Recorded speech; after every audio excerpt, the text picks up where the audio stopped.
Hello students, कैसे हो आप। आज हम स्टैंडर्ड 9th मैथ्स का प्रैक्टिस सेट 4.5 करने वाले हैं।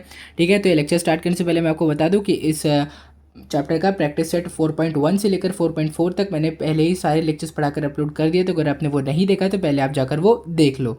ठीक है, तो ये मुझे लगता है कि हमारा इस प्रैक्टिस सेट का लास्ट लेक्चर यानी कि लास्ट प्रैक्टिस सेट भी होने वाला है। ठीक है, तो इसको आपको अच्छे से देखना है क्योंकि लास्ट प्रैक्टिस सेट है। ओके, चलिए स्टार्ट करते हैं फिर इसको हम। तो देखिए, क्वेश्चन नंबर 1 में आपको क्या दिया गया है। आपको 3 नंबर्स दिए गए हैं और आपसे पूछा गया है कि इन तीनों नंबर में से कोई एक नंबर माइनस करने के बाद ये तीनों के तीनों जो नंबर्स है ये तीनों इक्वल प्रपोर्शन में, मतलब कंटिन्यूड प्रपोर्शन में आ जाएंगे। अब कंटिन्यू प्रपोर्शन का मतलब क्या होता है मैं पहले आपको वो बता देता हूँ, फिर हम ये प्रैक्टिस करते हैं। ठीक है, तो देखो अभी मान लो मैंने आपको 3 वेरिएबल्स यानी कि 3 कोई भी नंबर दिया जो कि ए बी सी और डी। ठीक है, ये 3 नंबर्स मैंने आपको दिया है और मैं आपसे क्या बोल रहा हूँ कि ये तीनों की तीनों जो नंबर्स है वो कंटिन्यू प्रपोर्शन में है। ठीक है, अब क्योंकि ये कंटिन्यू प्रपोर्शन में इसीलिए आप इनको कैसे लिख सकते हो पता है। देखो, एक टाइम पे आपको फ्रैक्शन अब चूज करना है। देखो, फ्रैक्शन में कैसे लिख सकते हैं, वैसे लिख सकते हैं ना, ए अपॉन बी, बी अपॉन सी, ऐसे हम फ्रैक्शन लिखते हैं ना। तो फ्रैक्शन में एक साथ सिर्फ 2 ही नंबर आ रहे हैं। देखो यहाँ पे एक न्यूमरेटर एक डिनोमिनेटर, एक न्यूमरेटर एक डिनोमिनेटर। ठीक है, तो इसीलिए यहाँ पे आपको एक ट्रिक मैं बताता हूँ, वो आपको चूज करना है। ठीक है, सबसे पहले ए बी सी, आपको 3 नंबर कंटिन्यू प्रपोर्शन में है। सबसे पहले पहले 2 नंबर को चूज करो, ए और बी को चूज करो। ठीक है, अब ए और बी को चूज करके आपको इनका फ्रैक्शन बनाना है। एक लाइन खींच दो, फ्रैक्शन वाली लाइन जो रहती है ना, अपॉन वाली लाइन जो रहती है वो खींच दो। अब जो नंबर ऊपर है उसको पहले लिखो और जो नंबर नीचे है उसको बाद में लिखो। ये हो गया आपका पहला फ्रैक्शन हो गया। अब यहाँ पे एक इक्वल टू का साइन डाल दो। अब देखो, अब आपको क्या करना है, अब आपको देखो पहले 2 नंबर चूज किए, अब आपको बचे हुए 2 नंबर, मतलब बाद में 2 नंबर चूज करने हैं। ठीक है, वो क्या हो जाएगा, बी और सी। ठीक है, ये देखो, ये बी और सी, ये 2 नंबर अभी आपको चूज करने हैं। सेम यहाँ पे भी आपको वही करना है कि जो नंबर पहले लिखा है, देखो बी और सी में पहले कौन लिखा है, बी लिखा है, तो आप पहले बी लिखोगे अपॉन जो सी जो बाद में आप वो लिख दोगे। सिंपल, एकदम सिंपल था ये। ठीक है, एकदम सिंपल तरीके से आपको ये आपने लिख दिया। अब आपको फ्रैक्शन भी यहाँ पे आ गया, A upon B is equal to B upon C. देखो ये ट्रिक से अगर टीचर आपको ए बी सी की जगह कोई और ऑर्डर में भी ये नंबर्स दे दे तो भी आप आराम से इसको लिख लोगे। ठीक है, अब मान लो अगर मैं आपको बोल रहा हूँ ए बी सी की जगह मैं आपको बोल रहा हूँ कि देखो सी के बाद क्या था, डी ई एफ। अब मैं आपको बोल रहा है कि ये तीनों नंबर कंटिन्यू प्रपोर्शन में, तो इनके रेशियो बताओ। तो आप मेरी ट्रिक यूज़ करोगे, है ना। सबसे पहले आप पहले 2 नंबर देखोगे, डी और ई। अब डी और ई में पहले कौन आ रहा है, डी आ रहा है, फिर कौन आ रहा है, ई आ रहा है। ठीक है, अब देखो बाद में कौन से 2 नंबर आ रहे हैं, ई और एफ। ठीक है, ई और एफ। अब ई और एफ में से पहले कौन आ रहा है, ई, तो ऊपर आ जाएगा ई, और बाद में आ रहा है एफ, तो एफ आ जाएगा नीचे। ये रहा आपका कंटिन्यू प्रपोर्शन के रेशियो। ठीक है, बहुत सिंपल थे। अब मैं आपको बताता हूँ कि इसका मीन प्रपोर्शन क्या होता है। मीन प्रपोर्शन हम किसे बोलते हैं। ठीक है, अब देखो यहाँ पर आपको ये रेशियो तो मिल गया, लेकिन अब आप यहाँ पे क्या करोगे, अब यहाँ पे आप क्रॉस मल्टीप्लाई कर दोगे। सी को यहाँ से क्रॉस मल्टीप्लाई करो और बी को यहाँ से क्रॉस मल्टीप्लाई करो। ठीक है, तो जब आप क्रॉस मल्टीप्लाई करोगे तो क्या आएगा आंसर, देखो therefore A into C is equal to B into B. अब ए इंटू सी क्या हो जाएगा आपका, ए सी हो जाएगा, है ना। अब बी इंटू बी क्या हो जाएगा आपका, बी स्क्वायर हो जाएगा, है ना, सिंपल। अब देखो बी स्क्वायर को आप पहले लिख लो, therefore B square is equal to A C, है ना। ये एक सिंपल सा आपका इक्वेशन आया, B square is equal to A C. ठीक है, अब देखो यहाँ पर जो बी स्क्वायर है ना, ये इनका मीन प्रपोर्शन है। देखो आपको कोई भी नंबर दिया रहे कि ए बी सी, अब जो भी बीच में आ रहा है ना वो मीन होता है, मीन प्रपोर्शन होता है ना। ये हो जाएगा आपका मीन प्रपोर्शन।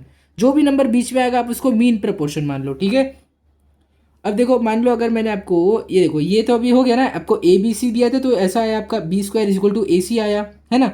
बीच वाले का स्क्वायर इक्वल हो जाएगा फर्स्ट और थर्ड नंबर के इक्वल। ठीक है, अब मान लो अगर मैंने आपको ए बी सी की जगह मैंने आपको दिया रहता, देखो ई, देखो ए बी सी की जगह मैं आपको दे देता डी ई एफ। ठीक है, ये 3 नंबर थे।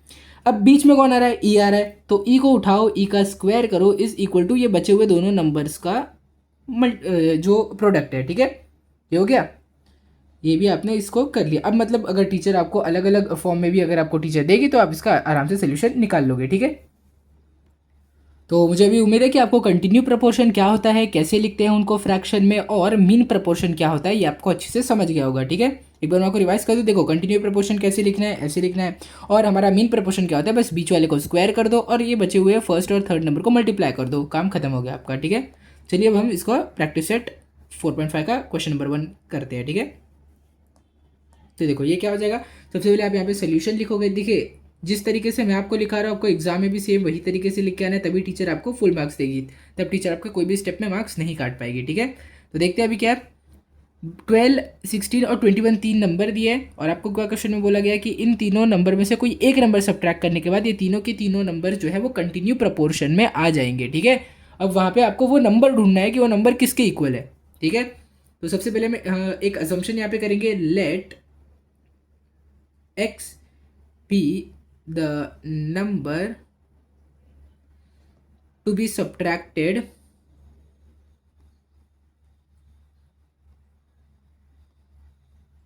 फ्रॉम, किससे सब्ट्रैक्ट करोगे आप, 12, 16 और 21 से। ठीक है, अब आपको नंबर मिल जाएंगे। देयरफॉर देखो 12 में से जब x सब्ट्रैक्ट करोगे 12 माइनस एक्स मिलेगा, 16 में से x सब्ट्रैक्ट करोगे तो 16 माइनस एक्स मिलेगा, 21 में से x सब्ट्रैक्ट करोगे तो 21 माइनस एक्स मिलेगा। ठीक है, अब देयरफॉर ये जो तीन नंबर है they are in continue proportion,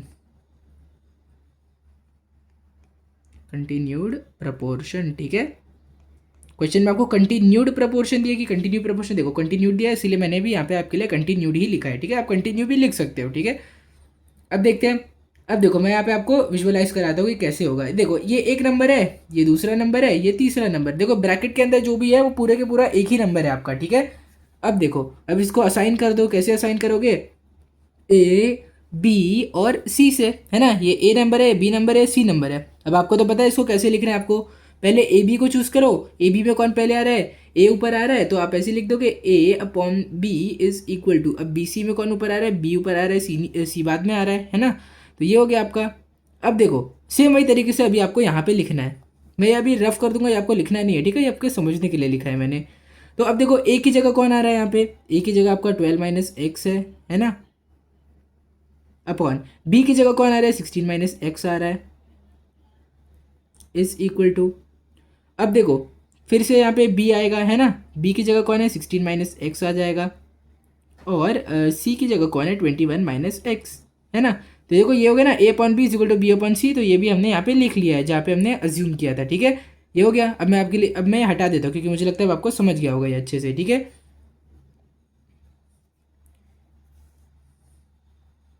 अब देखो यहाँ पे आपका ये रेशियो आ गया, लेकिन अगर ना आप इसको सॉल्व करने जाएगा तो आपकी यहाँ पे क्वाड्रेटिक इक्वेशन बन जाएगी और बहुत बड़े बड़े आपको कैलकुलेशन वो सब करने पड़ जाएंगे। अगर आप सीधे सीधे इन दोनों को एक दूसरे से क्रॉस मल्टीप्लाई कर दोगे, आंसर तो आ जाएगा लेकिन आपका टाइम बहुत वेस्ट हो जाएगा, और एग्जाम में हमारे पास टाइम बहुत कम होता है। ठीक है, तो इसीलिए मैं आपको इसका एक आसान वाला मेथड बताता हूँ। तो देखो न्यूमरेटर में भी माइनस एक्स है, डिनोमिनेटर में भी आपको माइनस एक्स दिख रहा है। तो अगर आप यहाँ पे डिविडेंडो लगाओगे ना तो ये माइनस एक्स जब सब्ट्रैक्ट होकर प्लस एक्स बन जाएगा और इस एक्स को काट देगा। ठीक है, तो इससे आप क्वाड्रेटिक इक्वेशन से बच जाओगे। ठीक है, मुझे लगता है कि अभी आपको नहीं समझोगा मैंने क्या बोला, लेकिन अभी आपको समझ जाएगा जब मैं करके दिखाऊंगा आपको ये। ठीक है, देयरफॉर बाय डिविडेंडो। ठीक है, डिविडेंडो में क्या होता है आपको पता होगा, मुझे उम्मीद है आपको पता होगा क्या होता है डिविडेंडो में, फिर भी मैं आपको बता देता हूँ। देखो अगर a upon B is equal to C upon D होता है तो आप इसमें क्या कर सकते हो। अच्छा चलो मान लो बी सी अपॉन डी आपके पास अभी तो नहीं है ना, अभी आपके पास कौन सा केस बन रहा है, बी अपॉन सी का केस बन रहा है। ठीक है, तो इसीलिए मैं आपको उस तरीके से बताता हूँ। अगर जब आप यहाँ पे डिविडेंडो लगाओगे तो a minus B upon B is equal to B minus C upon C हो जाएगा, है ना। जो भी डिनोमिनेटर था वो न्यूमरेटर से सब्ट्रैक्ट हो जाएगा और आपका डिविडेंडो बन जाएगा। ठीक है, अब से हमारी तरीके से हम यहाँ पे देखते हैं हमें क्या करना रहेगा। देखो 12 माइनस एक्स आपके न्यूमरेटर में था और डिनोमिनेटर में क्या है आपके 16 माइनस एक्स, है ना। अब डिविडेंडो के हिसाब से आपको डिनोमिनेटर को न्यूमरेटर से सब्ट्रैक्ट करना है ना। 16 माइनस एक्स को सब्ट्रैक्ट करोगे इज इक्वल टू, अब सेम वही कहानी यहाँ पर भी हो जाएगी। 16 माइनस एक्स आपका न्यूमरेटर था, डिनोमिनेटर आपका क्या है 21 माइनस एक्स, तो आप 21 माइनस एक्स को सब्ट्रैक्ट कर दोगे न्यूमरेटर से और नीचे आपका आ जाएगा 21 माइनस एक्स। ठीक है, ये भी हो गया आपका। अब देयरफॉर यहाँ पर आप क्या करोगे, आप ब्रैकेट को ओपन करोगे 12 माइनस एक्स। अब देखो माइनस को अंदर डालोगे तो माइनस 16 हो जाएगा। अब माइनस को माइनस से मल्टीप्लाई, जब देखो माइनस और माइनस एक्स दोनों मिलकर प्लस बन जाएंगे ना, माइनस माइनस प्लस होता है ना, ये हो गया आपका। अब देखो नीचे क्या होगा, नीचे आपका 16 माइनस एक्स रहेगा is equal to 16 minus X, तो जैसे पहले था वैसे अभी भी रहेगा। अब देखो क्या हो गया, माइनस है और यहाँ पे 21 है तो ये क्या हो जाएगा आपका -21। देखो अभी मैंने ब्रैकेट डाल दिया, ब्रैकेट आपको नहीं डालना है अभी, क्योंकि अभी तो हमें सब्ट्रैक्ट करना है ना सबसे, तो -21 हो जाएगा। और देखो यहाँ पे माइनस है, यहाँ पे भी माइनस, तो माइनस माइनस मिलके क्या बन जाएंगे, प्लस बन जाएंगे। ठीक है, हो गया। यहाँ पे एक लाइन ड्रॉ कर दो और नीचे क्या लिखोगे आप, 21 माइनस एक्स। ठीक है, अब देखते हैं कैंसिल क्या क्या हो रहा है इसमें। ठीक है, देखो यहाँ पे -x है, यहाँ पे +x है, तो ये दोनों के दोनों कैंसिल हो जाएंगे। यहाँ पे -x +x, तो दोनों के दोनों कैंसिल हो गए। अब देखते हैं हमारा क्या बचा हुआ है यहाँ पे, therefore 12 minus 16 upon 16 minus X is equal to 12 minus 16 बचा ना। अब यहाँ पे देखते हैं क्या बचेगा, यहाँ पे 16 बचा है, यहाँ पे -21 बचा है। ठीक है, हो गया, अपॉन 21 माइनस एक्स। ठीक है, अब ये हो गया। अब देखते हैं इसके आगे आपको क्या करना है। देखो 12 माइनस 16 क्या हो जाएगा।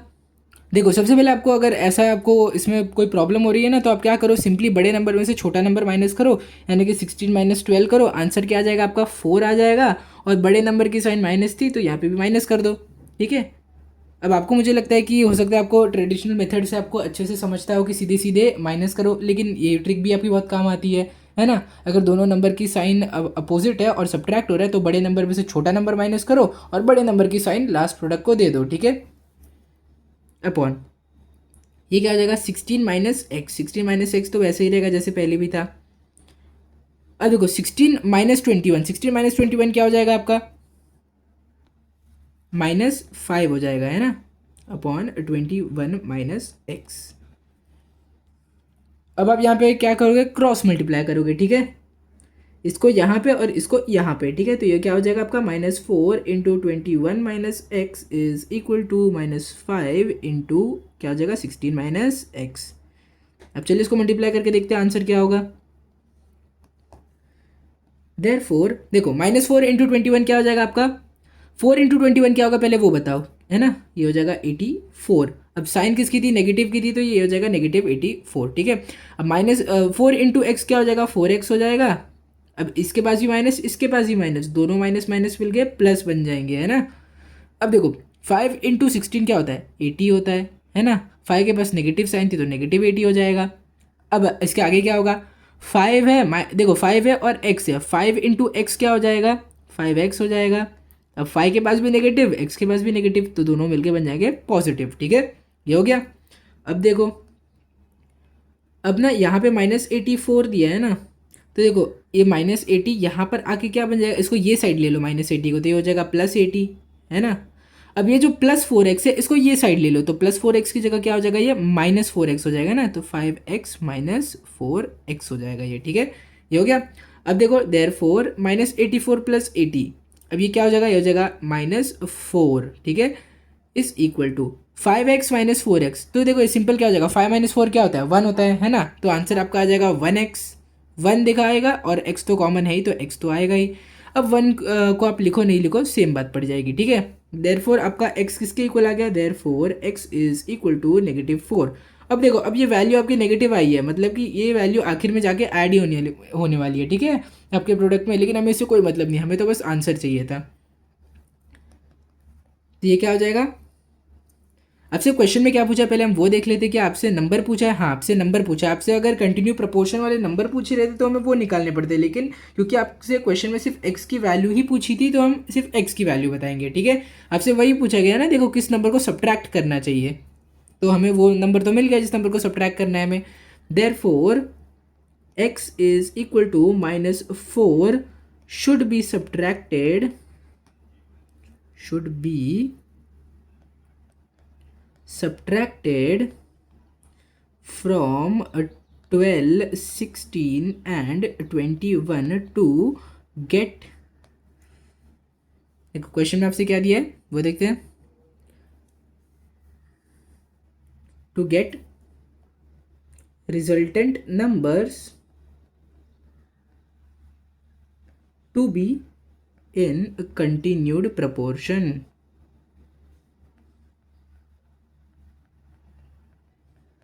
ठीक है, मुझे उम्मीद है कि आपको अच्छे से पूरा का पूरा क्वेश्चन क्लियर हो गया होगा।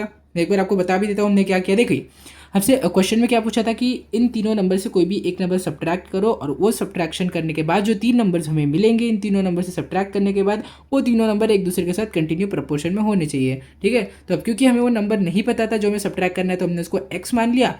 x मानने के बाद हमें वो तीनों नंबर मिल गए, 12 माइनस एक्स, 16 माइनस एक्स और 21 माइनस एक्स, वो 3 नंबर मिल गए जो कि कंटिन्यू प्रपोर्शन में थे।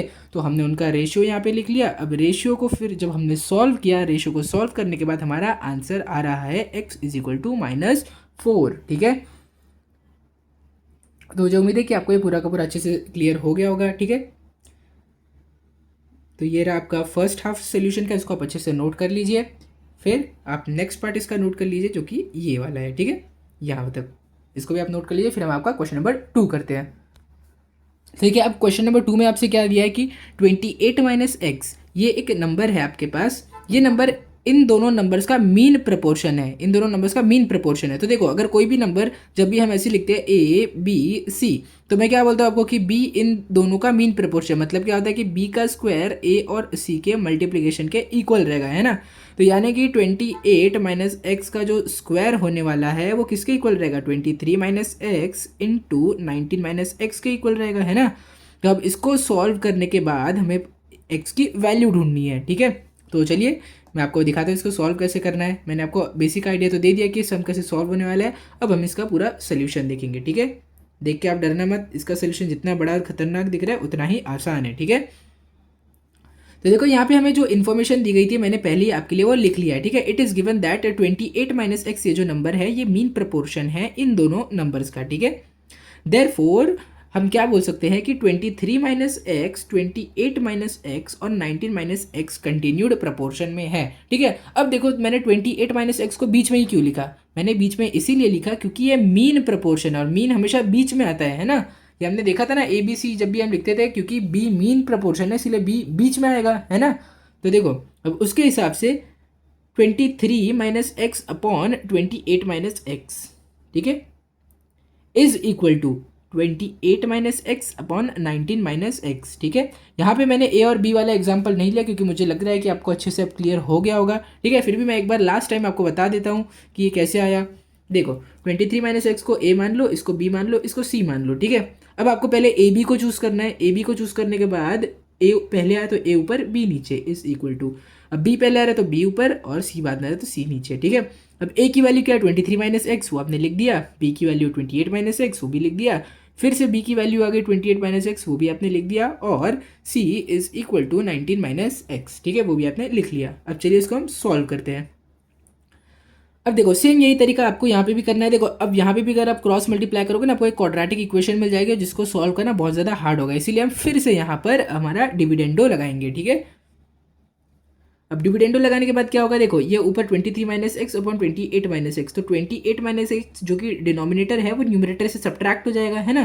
देखो ये न्यूमरेटर पहले से था, ये डिनोमिनेटर यहाँ पर है और इस डिनोमिनेटर को आपने सब्ट्रैक्ट कर दिया। ठीक है, सेम वही तरीके से देखो ये न्यूमरेटर था तो न्यूमरेटर वैसे को वैसा ही रहेगा, डिनोमिनेटर नीचे लिखोगे और डिनोमिनेटर को यहाँ से सब्ट्रैक्ट कर दोगे। ठीक है, अब आपको क्या करना है, यहाँ पे आपको ब्रैकेट खोलना है। ठीक है, 23 माइनस एक्स जैसे पहले था वैसे ही रहेगा। अब माइनस इंटू 28, ये क्या हो जाएगा, -28 हो जाएगा, है ना, -28 हो जाएगा। अब देखो माइनस और माइनस एक्स, माइनस माइनस मिलके बन जाएंगे प्लस, तो ये हो जाएगा प्लस एक्स। ठीक है, सेम वही तरीके से यहाँ पर देखो ये तो सेम वैसा ही रहेगा जैसे पहले था इतना पार्ट। अब यहाँ पे देखो माइनस और 19 मिलके -19 बन जाएंगे और माइनस एक्स मिलके प्लस एक्स बन जाएंगे। ठीक है, ये हो गया आपका। अब देखते हैं इसमें से कौन सी चीज़ें कट रही है और कौन सी चीज़ें बच रही है। देखो यहाँ पे माइनस एक्स और प्लस एक्स दोनों कट जाएंगे। ठीक है, यहाँ पर भी देखो माइनस एक्स और प्लस एक्स दोनों कट जाएंगे। ठीक है, अब क्या बच रहा है यहाँ पे, मैं हटा देता हूँ ताकि आपको अच्छे से क्लियर रहे कि यहाँ पे क्या क्या लिखा हुआ है ना, वरना आपको क्लियरली दिखेगा नहीं। ठीक है, ये दोनों कट गए। अब क्या बच रहा है 23 और -28 बच रहा है, तो 23 माइनस 28 हो जाएगा यहाँ पे, और यहाँ पे 28 बचा तो 28 माइनस 19 हो जाएगा 28 माइनस 19। ठीक है, और नीचे का डिनोमिनेटर में तो कोई चेंज नहीं आने वाला, वो तो जैसे पहले थे वैसे अभी भी रहेंगे। ठीक है, ये हो गया। अब देखते हैं आगे क्या दिया है। देखो 23 माइनस 28 जब आप सब्ट्रैक्ट करोगे आपको आंसर आ जाएगा -5। ठीक है, फिर जब आप 28 माइनस 19 करोगे आपको आंसर मिल जाएगा 9। ठीक है, अब देखो डिनोमिनेटर तो जैसे पहले थे वैसे अभी भी रहेंगे। अब यहाँ पर आपको क्रॉस मल्टीप्लाई करना है। क्रॉस मल्टीप्लाई क्यों करना है, यहाँ पे क्यों नहीं डिविडेंडो लगाना है, क्योंकि यहाँ पर x नहीं है, ठीक है, इसीलिए आपको क्वाड्रेटिक इक्वेशन नहीं मिलेगी, आपका सिंपली सॉल्व हो जाएगा, ठीक है। चलिए क्रॉस मल्टीप्लाई देखो, 19 यहाँ से क्रॉस मल्टीप्लाई आ जाएगा और 28 माइनस एक्स यहाँ से क्रॉस मल्टीप्लाई हो जाएगा, ठीक है। -5 के साथ क्या है, 19 माइनस एक्स, ठीक है। तो ये रहा 19 माइनस एक्स जो कि -5 के साथ है। फिर 9 के साथ क्या हो जाएगा, 28 माइनस एक्स हो जाएगा, ठीक है, ये हो गया। अब देखिए 5 इंटू 9, देखो जब माइनस, देखो 5 इंटू 19 करोगे तो आंसर 95 मिलेगा, लेकिन यहाँ पे नेगेटिव साइन क्यों आया, क्योंकि 5 के साथ नेगेटिव था, है ना। अब 5 इंटू एक्स क्या हो जाएगा, 5x हो जाएगा और माइनस माइनस मिलके प्लस बन जाएंगे, ठीक है। अब 9 इंटू 28 252 हो जाएगा, दोनों पॉजिटिव थे तो कोई साइन में चेंज नहीं होगा। यहाँ पर देखो क्या होगा, 9 इंटू एक्स क्या हो जाएगा, 9x हो जाएगा, लेकिन x के साथ नेगेटिव साइन थी तो यहाँ पर भी नेगेटिव साइन आ जाएगी, ठीक है, ये हो गया। अब देखते हैं क्या होगा यहाँ पे। देखो 5x यहाँ पर है, मैं ना ये आपके लिए थोड़ा सा दूर कर देता हूँ ताकि आपको अच्छे से क्लियरली दिखे, ठीक है। इतना पार्ट है मैं आपके लिए दूर कर देता हूँ, ठीक है। अब मुझे उम्मीद है कि आपको अच्छे से क्लियरली दिखेगा। अब देखो क्या होगा, इस पर ध्यान मत दो अभी, ये आपका क्वेश्चन नंबर, अगला क्वेश्चन है, ठीक है, इसको मैं नीचे कर देता हूँ, ठीक है। अब देखते हैं, देखो यहाँ पे 5x था, यहाँ पे -9x था, तो जब -9x को आप इक्वल टू के ये साइड ला दोगे तो इसकी साइन चेंज हो जाएगी ना, माइनस से प्लस बन जाएगा, +9x। तो ये देखो यहाँ पे भी +9x बन गया है ना, देखो +9x बन गया। यहाँ पे देखो ये -95 जब यहाँ पर जाएगा तो ये +95 बन जाएगा, है ना, हो गया। अब देखो 5 + 9 आपका 14 हो जाएगा, 252 + 19 आपका हो जाएगा 347। अब x की वैल्यू यहाँ पर क्या आ जाएगी, x की वैल्यू आ जाएगी 347 जो पहले से था, और यहाँ 14 जब नीचे जाएगा तो डिवीजन में आ जाएगा, है ना। तो x की वैल्यू यहाँ पर आपको मिल गई है, और इस क्वेश्चन में आपको सिर्फ और सिर्फ x की वैल्यू पूछी थी, ठीक है। और यहाँ पे हमारा ये क्वेश्चन कंप्लीट हो गया है। चलिए, तो आप इसको अच्छे से नोट कर लीजिए। देखिए ये आपका, देखिए सोल्यूशन आपका यहाँ से शुरू हो रहा है, लेकिन इसको तो आप नहीं लिखोगे तो भी चलेगा, तो आपको पता ही है ना आपको लिखना ही है वो। ये देखो यहाँ पर ये है आपका कंप्लीट सोल्यूशन, आप इसको अच्छे से नोट कर लीजिए। फिर हम आपका क्वेश्चन नंबर 3 करते हैं। तो देखिए आपके क्वेश्चन नंबर 3 में क्या दिया हुआ है, हम पहले क्वेश्चन पढ़ लेते हैं फिर इसका सोल्यूशन देखते हैं, ठीक है।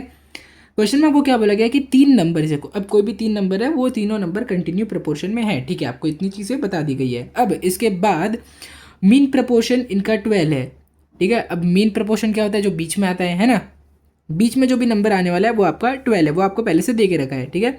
अब उसके बाद आपको क्या बोला गया है कि the sum of remaining 2 numbers is 26, ठीक है।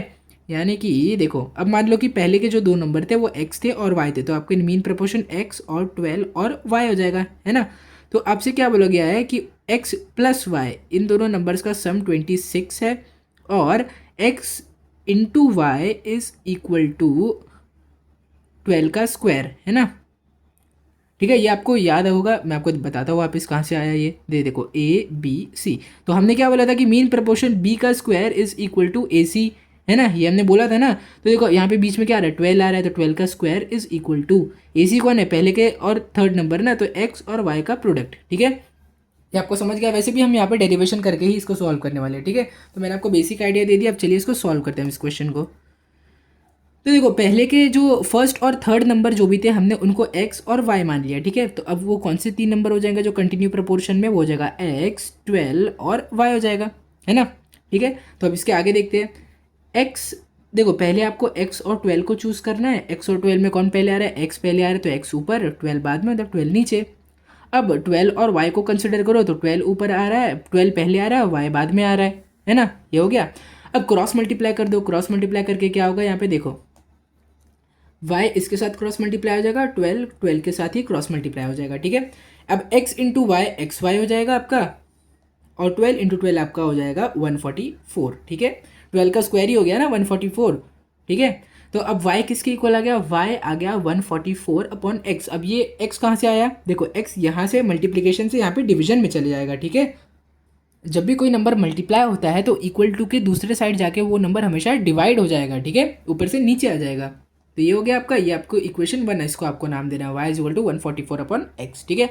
अब देखो अब आपको नेक्स्ट इन्फॉर्मेशन क्या दी गई थी कि इन दोनों नंबर्स का सम ना 26 होने वाला है, ठीक है। ओके, ये दोनों नंबर्स का सम 26 होगा, यानी कि x और y का सम 26 हो जाएगा, है ना। अब इक्वेशन 1 में हमें क्या मिला था कि y की वैल्यू क्या मिली थी, 144/x मिली थी ना। अब इस वैल्यू को हम सब्सटीट्यूट कर देंगे इस इक्वेशन में, ठीक है। Therefore x plus 144/x is equal to 26 हो जाएगा, ठीक है। अब आपको क्या करना है, देखो x यहाँ पे क्योंकि डिनोमिनेटर में है इसीलिए यहाँ पे तो आप सॉल्व कर नहीं पाओगे इसको, है ना। तो इसीलिए हम दोनों साइड x से मल्टीप्लाई कर देंगे, ठीक है। अब x से मल्टीप्लाई जब आप कर दोगे तो देखो क्या होगा, यहाँ पे मैंने इसको थोड़ा सा दूर करके लिख देता हूँ, ठीक है, क्योंकि हमें हर एक इक्वेशन को x से मल्टीप्लाई भी करना है ना। देखो अच्छा, आप दोनों साइड इसको x से मल्टीप्लाई कर दोगे तो आपको इसको भी x से मल्टीप्लाई करना पड़ेगा, इसको भी x से मल्टीप्लाई करना पड़ेगा, इसको भी x से मल्टीप्लाई करना पड़ेगा, ठीक है। अब देखो x इंटू एक्स क्या हो जाएगा आपका, एक्स स्क्वायर हो जाएगा। अब यहाँ पे ऊपर भी x नीचे भी x, तो ये दोनों के दोनों x कैंसिल हो जाएंगे, इस तरीके से कैंसिल हो जाएंगे। और x इंटू 26 आपका क्या दे देगा, आपको 26x दे देगा, ठीक है। ये देखो 144 यहाँ पे, तो ये बीच में 144, x तो कैंसिल हो गया ना, ठीक है। आपको क्लियर हो गया ये वाला। अब मैं इसको रफ कर देता हूँ, ठीक है। ये आ गई हमारी इक्वेशन। अब देखो यहाँ पे क्वाड्रेटिक इक्वेशन बन रही है, तो ऑब्वियसली बात है आपको इसको सॉल्व करना पड़ेगा, है ना। इसको चलिए सॉल्व करते हैं। देखो एक्स स्क्वायर प्लस 144, अब 26 यहाँ पे प्लस था तो इसके ये साइड आके ये माइनस बन जाएगा, है ना, -26x, तो ये आ गया आपका 0। अब देखो, अब 26 को आपको पहले लिख लेना है और 144 को बाद में लिख लेना है। क्यों ऐसा करना है, क्योंकि जब भी हम किसी क्वाड्रेटिक इक्वेशन को सॉल्व करते हैं हम उसको कैसे लिखते हैं, ax square plus bx plus c is equal to 0, ऐसे फॉर्म में लिखते हैं ना हम। स्टैंडर्ड ऑर्डर के फॉर्म में हम लिखते हैं, जिसकी सबसे ज़्यादा पावर है वो आगे आएगा, x की पावर 2 है तो सबसे पहले आएगा, फिर 26 के पास x है वो सबसे उसके बाद आएगा, और लास्ट में 144 आएगा क्योंकि उसके पास x है ही नहीं, ठीक है। तो हमने इस ऑर्डर में भी इसको लिख लिया, स्टैंडर्ड फॉर्म में लिख लिया। अब इसको सॉल्व करते हैं। अब आपको 144 के फैक्टर निकालने हैं सच दैट उनका सम -26 होना चाहिए, ठीक है। अब जब आप इसके फैक्टर निकालोगे तो आपको ये मालूम पड़ेगा कि जब आप -18 को जब -8 से मल्टीप्लाई करोगे तो आपको मिलेगा 144, है ना। अभी अगर आपको यहाँ पे शक जा रहा है तो आप इसको मल्टीप्लाई करके भी देख सकते हो। देखो 8 8 जार क्या होता है, 64 होता है, 8 1 जार 8 होता है, 8 + 6 क्या हो जाएगा, 14 हो जाएगा, है ना। आंसर आ गया 144। अब देखो लेकिन फिर जब आप इन दोनों को ऐड करोगे 18 + 8 क्या होता है, 26 होता है, लेकिन दोनों की साइन नेगेटिव थी तो उसका भी आंसर -26 आ जाएगा, है ना। तो यानी कि ये सारे फैक्टर सही बैठ रहे हैं एकदम। तो यहाँ पे आप क्या करोगे, एक्स स्क्वायर।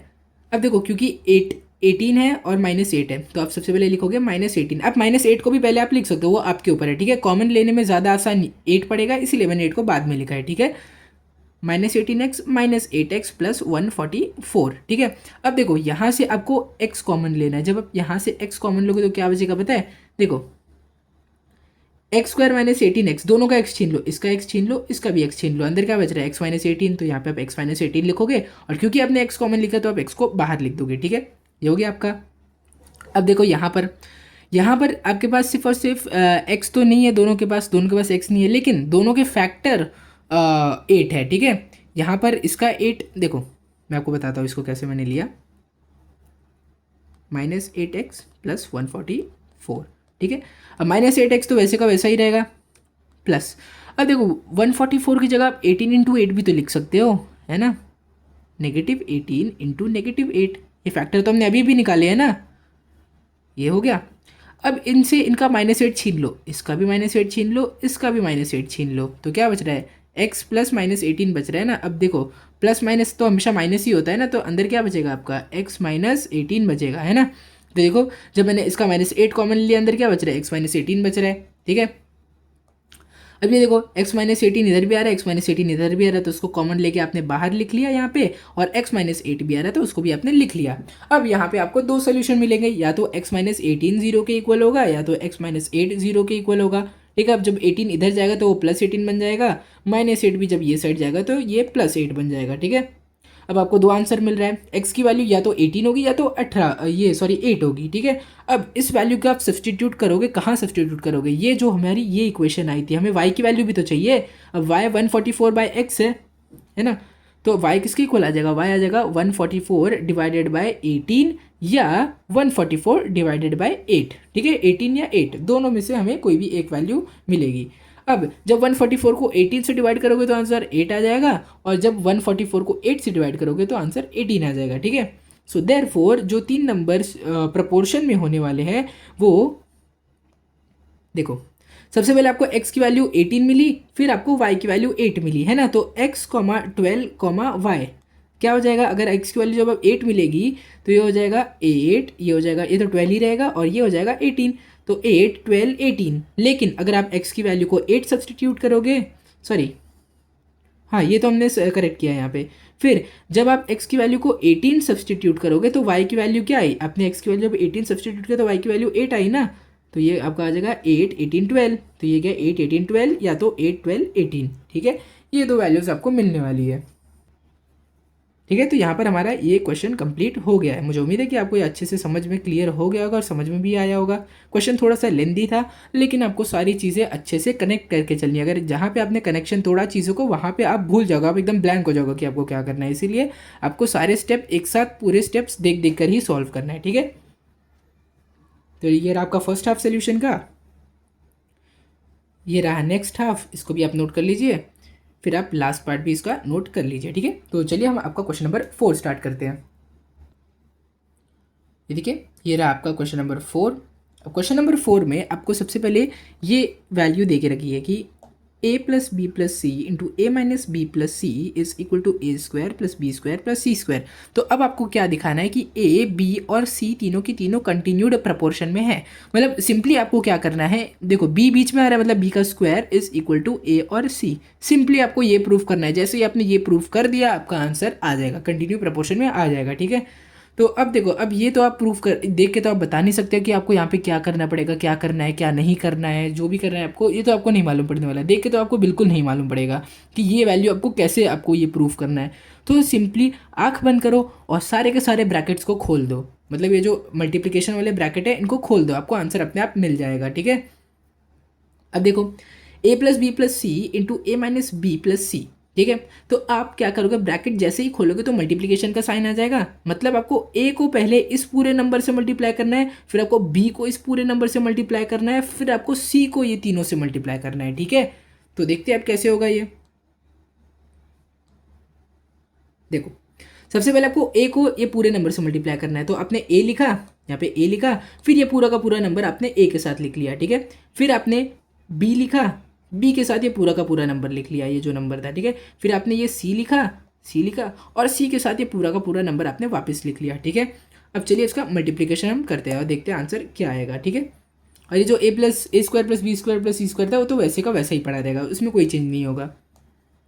अब देखो, a इंटू ए स्क्वायर हो जाएगा, a into minus B minus A B बन जाएगा, a इंटू सी ए सी बन जाएगा, ये हो गया। अब ये a वाला पार्ट हो गया, इसीलिए मैंने इसको ब्लैक कलर में दिखाया, ठीक है, ये ब्लैक कलर में था। अब देखो रेड कलर में कौन सा है, b वाला पार्ट है, तो b इंटू ए बी हो जाएगा, b इंटू बी स्क्वायर हो जाएगा, लेकिन नेगेटिव साइन क्यों है, क्योंकि यहाँ पे नेगेटिव था। b इंटू सी क्या हो जाएगा, बी सी हो जाएगा, है ना। अब c वाला टर्म देखते हैं, c वाला टर्म पर्पल से लिखा है मैंने, c इंटू ए क्या हो जाएगा, ए सी हो जाएगा, c इंटू बी सी हो जाएगा, लेकिन नेगेटिव साइन क्यों आया, क्योंकि b के पास भी नेगेटिव साइन था। c इंटू सी क्या हो जाएगा, सी स्क्वायर हो जाएगा, ठीक है। ये हो गया आपका, क्लियर हो गया आपको। अब देखिए, अब ये जो नंबर, ये जो हमारा पूरा का पूरा टर्म आया ना, इसको हम वैसे का वैसा ही यहाँ पे कॉपी पेस्ट कर लेंगे, और ये जो A square plus B square plus C square है इसको हम इक्वल टू के ये साइड लेके आ जाएंगे। अब क्योंकि देखो सारे के सारे नंबर पॉजिटिव है, तो इक्वल टू के ये साइड आने के बाद सारे के सारे नंबर नेगेटिव बन जाएंगे, है ना, ठीक है। ये आपको अच्छे से क्लियर हो गया होगा। अब देखते हैं इसके आगे आपको क्या करना है। ये देखो, ये थर्ड स्टेप पे सीधा हम आते हैं, ठीक है। अब देखते हैं इनमें से कैंसिल कौन सी चीज़ें हो रही है, ठीक है। मेन सिंप्लीफिकेशन तो हमारा कैंसिल के ऊपर ही डिपेंड करता है कि कौन सी चीज़ें कैंसिल हो रही है, कौन सी चीज़ें कैंसिल नहीं हो रही है, ठीक है। चलिए कैंसिल करते हैं अभी इन्हें। यहाँ पे देखो ए स्क्वायर है पॉजिटिव में, यहाँ पे ए स्क्वायर है नेगेटिव में, तो ये गया, ठीक है। यहाँ पर देखो माइनस ए बी है, यहाँ पर प्लस ए बी है, तो ये गया, ठीक है। अब ए सी देखते हैं, देखो यहाँ पर और चीज़ें आपको कैंसिल होती हुई दिख रही है। चलिए ए सी तो कैंसिल नहीं हो रहा, क्योंकि यहाँ पर भी प्लस ए सी है, यहाँ पर भी प्लस ए सी है, ठीक है। तो दोनों कैंसिल तो नहीं होंगे, साइन अपोजिट नहीं है इनकी। अब देखते हैं माइनस बी स्क्वायर क्या कट रहा है, देखो माइनस बी स्क्वायर दोनों की साइन सेम है, तो ये भी नहीं कटेगा, ठीक है, तो इसको भी रहने दो। अब देखो प्लस बी सी क्या ये पे आपको माइनस बी सी दिख रहा है, देखो यहाँ पर दिख रहा है minus B C plus B C, ये कैंसिल हो गया। ठीक है, ए सी तो कैंसिल नहीं हो रहा था हमारा। देखो यहाँ पर देखो प्लस सी स्क्वायर है माइनस सी स्क्वायर है, तो ये भी गया और ये भी गया। अब कौन से नंबर आपके बच रहे हैं उसको हम लिख लेते हैं। देखो A C plus A C, A C plus ए सी क्या हो जाएगा आपका 2ac हो जाएगा। और देखो माइनस बी स्क्वायर और माइनस बी स्क्वायर ये दोनों मिलके आपके क्या हो जाएंगे -2b² बन जाएंगे। ठीक है, ये हो गया is equal to zero. Zero कहाँ से आया ये मैं आपको दिखाता हूँ अभी, देखो जीरो यहाँ से आया। ठीक है, अब माइनस देखो ये 2ac है और ये -2b², जब ये -2b² जीरो इक्वल टू की ये साइड जाएगा क्या बन जाएगा +2b² बन जाएगा। ठीक है, फिर आपका आंसर क्या आ जाएगा 2ac is equal to 2b²। ठीक है, अब दोनों का 2 दोनों जगह 2 है तो आप 2 कॉमन लेके कैंसिल कर दो दोनों के यहाँ से, आंसर क्या बचेगा ac is equal to b²। अब b² फिर किसके इक्वल आ गया ac के इक्वल आ गया है ना, सिंपली आपका प्रूव हो गया। मैंने आपको क्या बोला था क्वेश्चन के शुरू में ही, मैंने आपको क्या बोला था कि बस आपको b² is equal to ac prove करना है और ये तीनों नंबर एक दूसरे के इक्वल प्रोपोर्शन में आ जाएंगे। ठीक है, तो ये हमारा प्रूव हो गया। ठीक है, इसीलिए आप यहाँ पे आराम से लिख सकते हो a b and c are in continued proportion. ठीक है, अब आप इसको अच्छे से पूरा का पूरा सोल्यूशन नोट कर लीजिए, है ना। इस सोल्यूशन का आप अच्छे से पूरा नोट कर लो, फिर हम आपका क्वेश्चन नंबर 5 स्टार्ट करते हैं।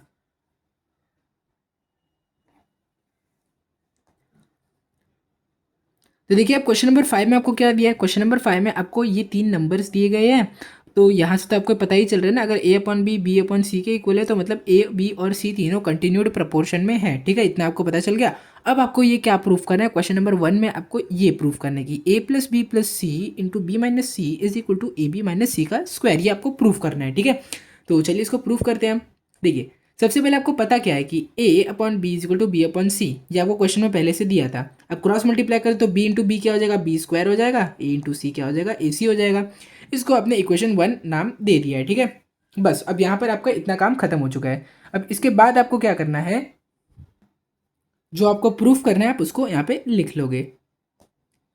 ये वाले नंबर को आप यहाँ पे कॉपी पेस्ट कर लो। ठीक है, ये हो गया। अब चलिए इसको सॉल्व करते हैं हम। जैसे हमने पिछले क्वेश्चन में नहीं किया था, ब्रैकेट खोलने के बाद हमने a से सबको मल्टीप्लाई किया था, फिर p को सबसे मल्टीप्लाई किया था, फिर c को सबसे मल्टीप्लाई किया था, तो वही काम आपको यहाँ पर भी करना है। ठीक है, तो सबसे पहले आप a को b - c से मल्टीप्लाई करोगे, फिर आप b को b - c से मल्टीप्लाई करोगे, फिर आप c को b - c से मल्टीप्लाई कर दोगे। ठीक है, तो जब आप ये मल्टीप्लाई कर दोगे तो आंसर फिर आपका क्या आएगा, a into B A B हो जाएगा, a इंटू सी -ac हो जाएगा, क्योंकि नेगेटिव साइन था, b इंटू बी b² बन जाएगा, p इंटू सी bc बन जाएगा। ठीक है, अब इसके बाद आपको क्या करना है, c इंटू बी क्या हो जाएगा bc हो जाएगा, c इंटू सी c² हो जाएगा, लेकिन नेगेटिव साइन क्यों आया, क्योंकि c के साथ भी नेगेटिव था। ये हो गया। अब देखते हैं आगे क्या होगा। देखो कौन सी चीज़ें यहाँ पे कैंसिल हो रही है, पहले हम उनको लिख लेते हैं यहाँ पे। ठीक है, देखो यहाँ पर देखो -bc है, यहाँ पे +bc है, तो ये दोनों के दोनों कैंसिल हो जाएंगे। ठीक है, और कुछ कैंसिल हो रहा है क्या, नहीं, और कुछ भी कैंसिल यहाँ पे नहीं हो रहा है आपका। ठीक है, अब देखते हैं अब क्या बचा आपका, ए बी बचा, ए बी लिख लिया, -ac बचा, -ac भी लिख लिया, +b² लिख लिया, ये तो कैंसिल हो गया, ये भी कैंसिल हो गया, -c² बचा है तो वो भी यहाँ पे आपने लिख लिया। ठीक है, अब देखो अब ये तो आपको पता है, इक्वेशन 1 से आपको क्या पता है कि b² ac के इक्वल है, तो अब b² की वैल्यू यहाँ पर हम b² की जगह ac लिख देंगे, है ना, +b² है तो यहाँ पे +ac आ जाएगा, है ना। अभी हमें कहाँ से पता चला, इक्वेशन 1 से पता चला, तो वो भी हमने लिख लिया।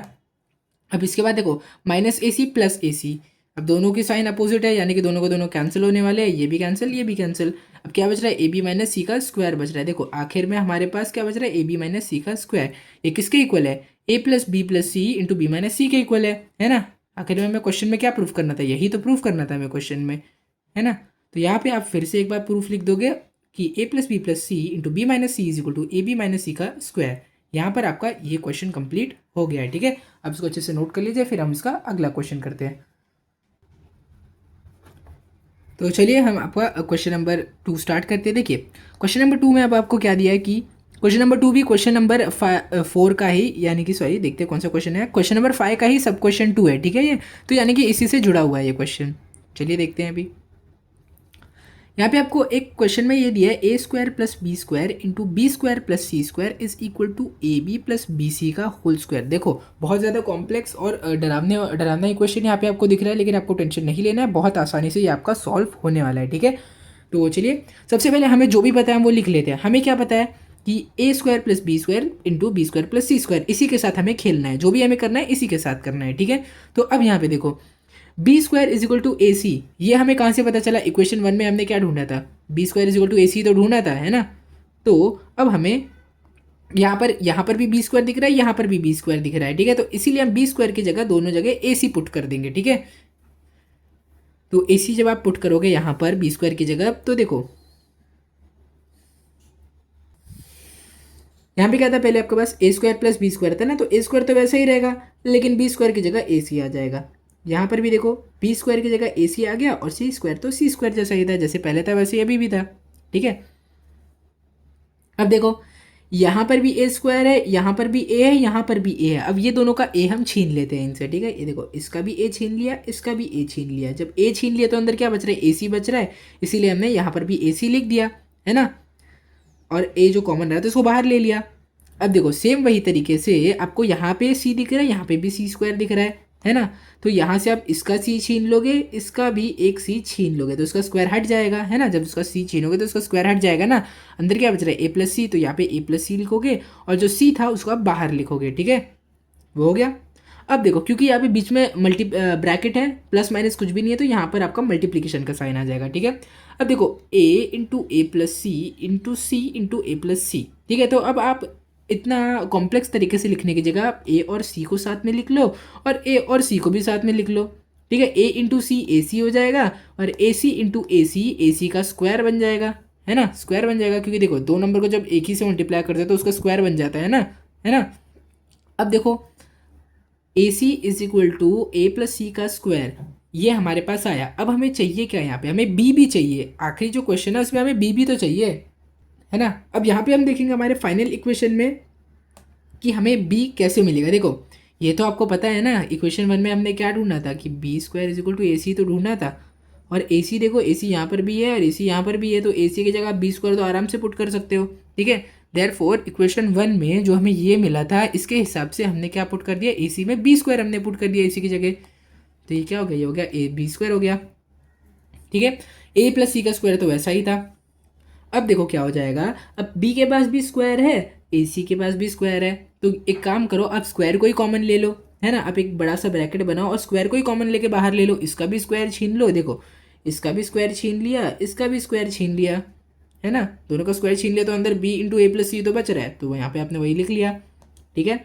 अब इसके बाद आप क्या लिखोगे, बी को ए से मल्टीप्लाई कर दो, बी को ए से मल्टीप्लाई कर दो तो ए बी बन जाएगा, फिर बी को सी से मल्टीप्लाई कर दो तो बी सी बन जाएगा, और होल स्क्वायर तो बाहर रहने ही वाला है। तो हमें फाइनल आंसर क्या मिल रहा है, A B plus B C का होल स्क्वायर। और क्वेश्चन में आखिर में पूछा ही क्या था, मैं क्वेश्चन में तो यही तो पूछा था, A B plus B C का होल स्क्वायर तो हमें इक्वल प्रूफ करना है, ठीक है। तो यहाँ पर देखो फिर से आप क्वेश्चन एक बार लिख लोगे, और अगर आपको यहाँ पे लिखना है, थोड़ा स्टाइल में लोग लिखते हैं, अगर आपको लिखना है तो आप लिख सकते हो हेंस प्रूफ्ड, ऐसे करके आप लिख सकते हो यहाँ पे, ठीक है। लिख दो, देखो देखने में थोड़ा अच्छा लगता है ना, अगर ऐसे लिख दोगे तो देखने में अच्छा लगता है थोड़ा, हेंस प्रूफ्ड, ठीक है। ये हो गया आपका प्रूफ। तो चलिए इसको आप अच्छे से नोट कर लीजिए, ये वाला पार्ट आपको नोट नहीं करना है, ठीक है। इसको अच्छे से नोट कर लीजिए, फिर हम क्वेश्चन नंबर 3 करते हैं इसका। तो चलिए इसका हम क्वेश्चन नंबर 3 करते हैं। तो देखिए मुझे लग रहा होगा कि आपको बहुत कन्फ्यूजन हो रहा होगा कि यहाँ पर मैं बी स्क्वायर की जगह ए सी डालूँ, कि यहाँ पर बी की जगह ए सी डालूँ, कि कहाँ डालूँ, ये सब आपको बहुत कन्फ्यूजन हो रहा होगा। तो ठीक है, मैं आपको बता दूँ कि आप अकेले नहीं हो। अभी जो टॉपर बच्चा भी ये कर रहा होगा ना पहली बार, तो पहली बार में वो भी इसको रटने ही वाला है कि ये सब जो B square is equal to A C, ये डालो वो डालो ये डालो वो डालो, जो सारी चीज़ें ना टॉपर पे भी रटेगा ही। लेकिन फ़र्क क्या होगा कि टॉपर इसको रटने के बाद इससे रिलेटेड ढेर सारे, कम से कम वो 20 से 25 क्वेश्चन इसी से रिलेटेड करेगा, ताकि उसका खुद से दिमाग खुल जाए कि उसको कब कौन सी चीज़ें उसको यूज़ करनी है, वो खुद से ही वो समझ जाएगा, ठीक है। तो यही डिफरेंस होता है कि एवरेज बच्चे में और टॉपर में। एवरेज बच्चा भी पहली बार में रटेगा, टॉपर भी पहली बार में रटेगा, लेकिन एवरेज बच्चा क्या करेगा, ये रट के छोड़ देगा, वो वापस कुछ करने नहीं जाएगा। लेकिन टॉपर बच्चा जो होगा ना, वो इसी से रिलेटेड और 15 से 20 25 जितने भी क्वेश्चन करेगा, जब तक उसको क्लियर नहीं होगा वो करते रहेगा, ठीक है। तो आपको भी वही करना है। इससे रिलेटेड ढेर सारे क्वेश्चन आपको प्रॉब्लम सेट में ज़रूर मिलेंगे, और वो प्रॉब्लम सेट आपको करनी है अच्छे से, ठीक है, ताकि आपको खुद से इसको सॉल्व करने आए। ओके, तो चलिए इसको देखते हैं, क्योंकि 10th में आपको इसी से रिलेटेड बाहर से क्वेश्चन आने वाले, ठीक है। तो वो कैसे सॉल्व करोगे, उसके लिए आपको प्रैक्टिस चाहिए ना। तो चलिए मैं आपको ये वाला क्वेश्चन भी बताता हूँ भी।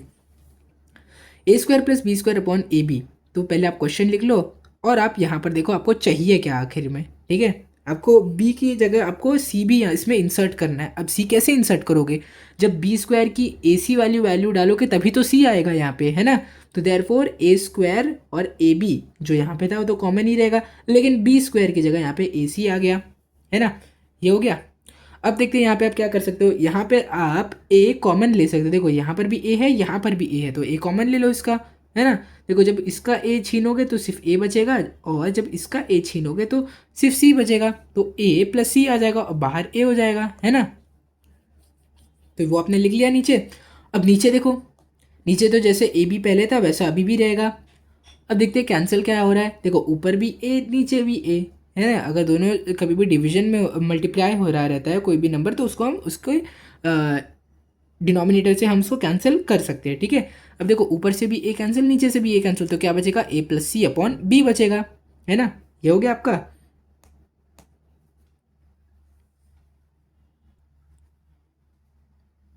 ठीक है, तो देखिए हमारा ए प्लस सी अपॉन बी ही आ रहा है, लेकिन देखिए क्वेश्चन में यहाँ पे हमें क्या दिया था, A plus C upon A B. तो यहाँ पे मैं थोड़ा करेक्शन कर दूँ, आपका क्वेश्चन ये था, ठीक है, ये आपका क्वेश्चन है। तो यहाँ पर देयरफॉर आप इसको भी कर दोगे सही, ठीक है। हमारा लास्ट हमारे पास क्या था, A plus C upon B, और क्वेश्चन में आपसे यही पूछा था A plus C upon B के इक्वली आपको प्रूफ करना है। तो देयरफॉर आप क्वेश्चन को वापस लिखोगे और आपका प्रूफ यहाँ पर कंप्लीट हो गया है। अगर आपको इसको लास्ट में लिखना है हैंस प्रूफ, तो आप हैंस प्रूफ भी लिख सकते हो। ये देखो यहाँ पे आपका सोल्यूशन कंप्लीट हो गया है,